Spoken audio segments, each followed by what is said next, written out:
Assalamualaikum warahmatullahi wabarakatuh. Selamat pagi anak-anak, bagaimana kabarnya hari ini? Semoga tetap sehat dan semangat. Hari ini bertemu lagi dengan Ibu. Ibu akan mengajarkan kalian materi yang baru. Ya, materi hari ini yaitu kita akan belajar teks laporan hasil observasi atau LHO. Pernahkah kalian membaca teks laporan hasil observasi?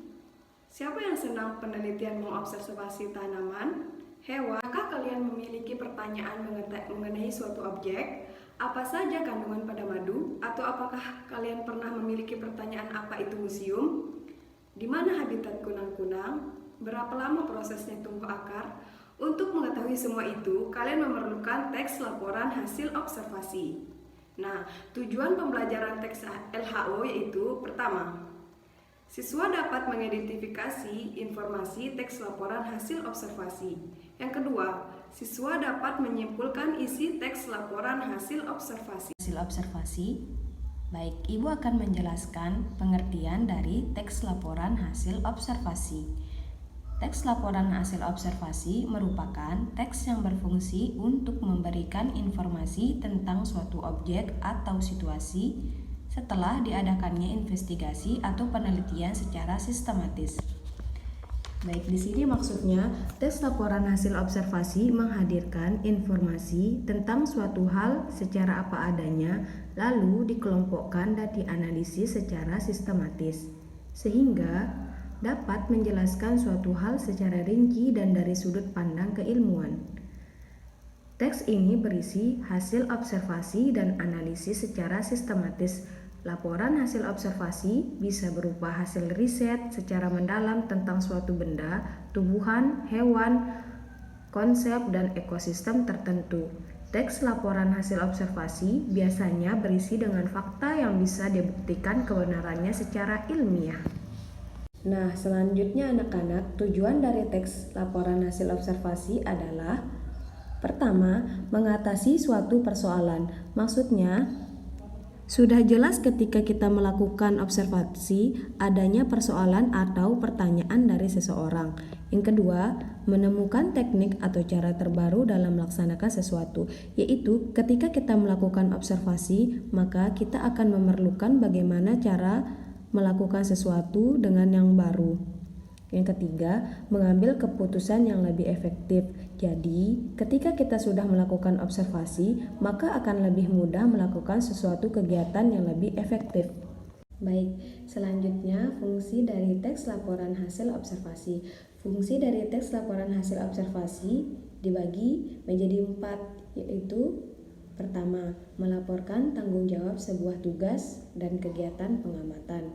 Maksudnya di sini tuh karena laporan teks observasi harus dipertanggungjawabkan oleh penulis. Yang kedua, menjelaskan dasar penyusunan, kebijaksanaan, keputusan, dan pemecahan masalah dalam pengamatan. Yang ketiga, sarana untuk pendokumentasian. Maksudnya di sini itu ketika sudah melakukan proses pengamatan, maka akan mempermudah seorang ilmuwan memiliki dokumentasi agar dapat dibaca kembali baik oleh diri sendiri maupun orang lain. Yang terakhir, sebagai sumber yang terpercaya. Teks laporan hasil observasi harus bersumber dari informasi yang terpercaya dan harus bersifat faktual. Selanjutnya, Ibu akan menjelaskan ciri-ciri dari laporan hasil observasi. Ciri-ciri laporan hasil observasi dibagi menjadi 6. Yang pertama, bersifat umum atau global dan universal. Objek yang dibahas bersifat umum, sehingga menjelaskan ciri umum semua yang termasuk kategori atau kelompok itu. Yang kedua, pengelompokan ke dalam jenis sesuai ciri. Maksudnya, isi yang dibahas adalah ilmu tentang suatu objek atau konsep. Jadi, ketika kalian membahas tentang hewan, maka kalian memperhatikan terlebih dahulu apa yang kalian akan teliti. Contohnya, dari ukuran tubuh hewan, jenis-jenis hewan tersebut, dan lain-lainnya. Yang ketiga, hubungan berjenjang antara kelas dan subjek kelas. Yang keempat, menjelaskan dari sudut pandang ilmu agar ketika membuat teks laporan hasil observasi, bukan berisi opini semata. Yang kelima, hasil penelitian terkini yang terbukti kebenarannya. Jadi harus bersifat faktual. Yang terakhir, objek dibahas secara sistematis, dirinci bagiannya, dan objektif. Nah, selanjutnya yaitu sifat teks laporan hasil observasi. Sifat teks laporan hasil observasi dibagi menjadi 3 bagian. Yang pertama, bersifat informatif, artinya memberikan informasi yang berguna. Teks laporan hasil observasi harus berisi informasi. Yang kedua, bersifat komunikatif, artinya teks tersebut menggunakan bahasa yang seolah-olah membuat kita sedang berkomunikasi dengan teks tersebut. Jadi, ketika kita membaca teks laporan hasil observasi, seakan-akan kita ikut observasi apa yang sedang dilakukan oleh ilmuwan tersebut. Yang ketiga, bersifat objektif, berarti teks laporan tersebut harus faktual dan berpatokan pada informasi yang sah tentang apa yang benar-benar terjadi. Jadi anak-anak ingat ya, jangan membuat opini yang tidak ada faktanya. Jadi ketika kita ingin membuat teks laporan hasil observasi, harus benar-benar sesuai dengan apa adanya. Selanjutnya, Ibu akan menjelaskan ciri-ciri dari laporan hasil observasi.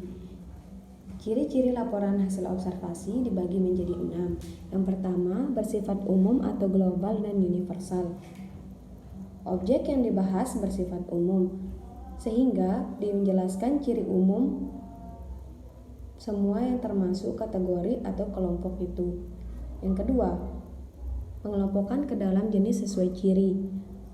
Maksudnya, isi yang dibahas adalah ilmu tentang suatu objek atau konsep. Jadi ketika kalian membahas tentang hewan, maka kalian memperhatikan terlebih dahulu apa yang kalian akan teliti.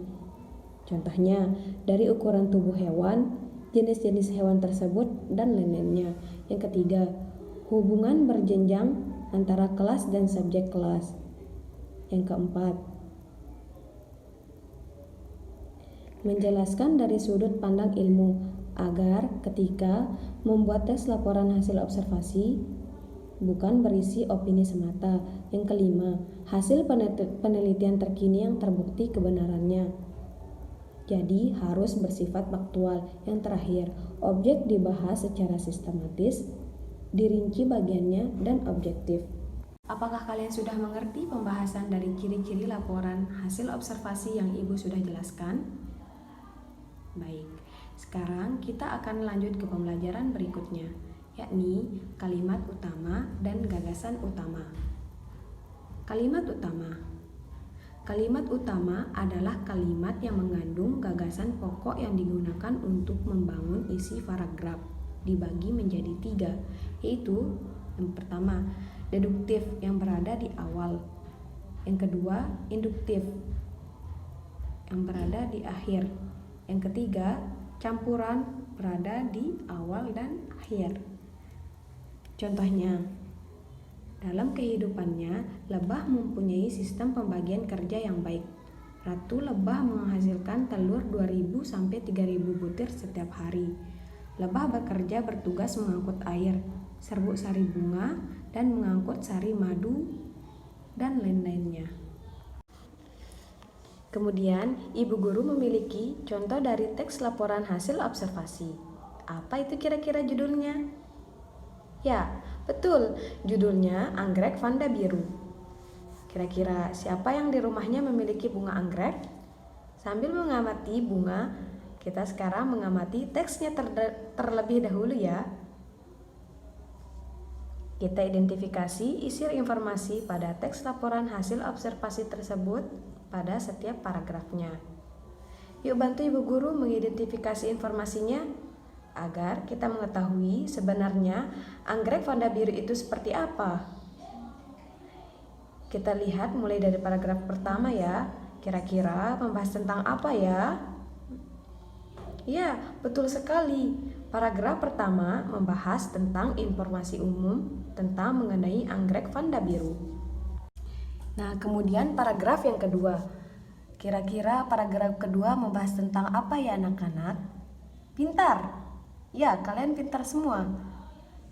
Paragraf kedua membahas tentang batang anggrek Vanda Biru. Dalam batang tersebut dapat tumbuh 1-15 tangkai bunga. Kemudian paragraf ketiga membahas tentang apa ya? Yaps, betul sekali anak-anak.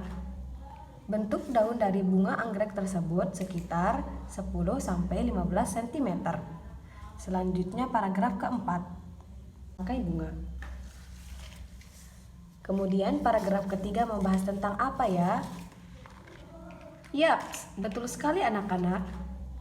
Bentuk daun dari bunga anggrek tersebut sekitar 10-15 cm. Selanjutnya paragraf keempat. Dibaca dulu ya. Sudah? Kira-kira membahas tentang apa ya anak-anak? Hebat, kalian hebat. Paragraf keempat membahas tentang rincian fungsi setiap bagian bunga anggrek. Sekarang yang terakhir anak-anak. Yuk yang terakhir dibaca dulu paragrafnya. Sudah dibaca? Mari kita lihat informasi apa yang disampaikan di paragraf terakhir. Paragraf terakhir menginformasikan yaitu tentang fungsi akar pada anggrek. Jadi, sampai di sini sudah mengerti ya bagaimana bentuk contoh teks laporan hasil observasi. Contoh teks laporan hasil observasi berbeda ya dengan teks deskripsi anak-anak, jangan sampai salah. Untuk meningkatkan pemahaman kalian mengenai materi laporan hasil observasi yang Ibu sudah sampaikan, kerjakanlah tugas yang sudah Ibu kirimkan melalui Google Classroom. Nah, itu saja pembelajaran kita pada pertemuan hari ini. Semoga pembelajaran kita dapat bermanfaat. Wassalamualaikum warahmatullahi wabarakatuh.